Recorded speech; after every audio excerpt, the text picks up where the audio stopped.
Bonjour, cette semaine nous allons commémorer l'anniversaire de la libération de prison du rabbi Yosef Yitzhak, rabbi précédent de Lubavitch. Avant de sortir de prison, on l'a prévenu en lui disant qu'il allait passer voir sa famille.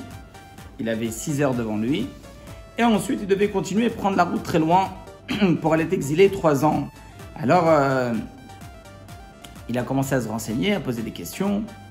On est jeudi, je reste 6 heures, combien de temps va durer le voyage pour arriver en exil sibérienne?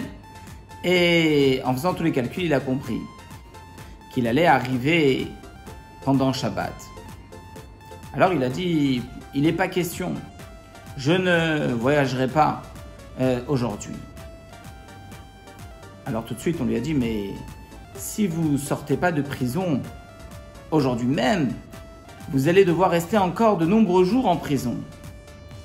Et le rabbi précédent, malgré le fait qu'il était là-bas dans des conditions extrêmement difficiles, ces conditions mettaient sa vie en danger. Mais le rabbi, il a dit, il n'en est pas question. Je reste ici, quitte à rester encore des semaines et des mois, mais je ne vais pas transgresser le Shabbat. Alors, regardez ce qu'on appelle le Kiddush Hashem, sanctifier le nom de Dieu. C'est exactement l'histoire de notre paracha.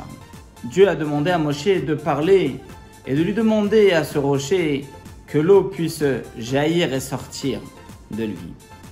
Et voilà que Moshe se mit à le frapper. Et donc, l'eau est sortie, mais pas en parlant au rocher, mais en le frappant.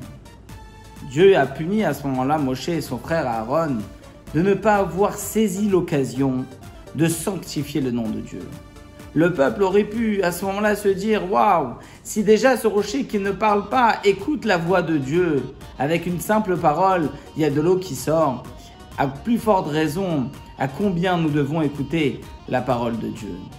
Et voilà que Moshe et Aaron ont manqué la sanctification du nom de Dieu de ce moment-là.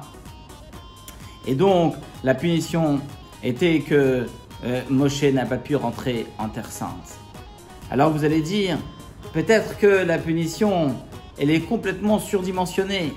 Mais voilà donc l'enseignement de l'importance de la sanctification du nom de Dieu. À combien nous devons faire attention à ce que nous disons, à ce que nous faisons, afin de sanctifier le nom de Dieu autour de nous, dans notre famille, avec nos amis, nos collègues.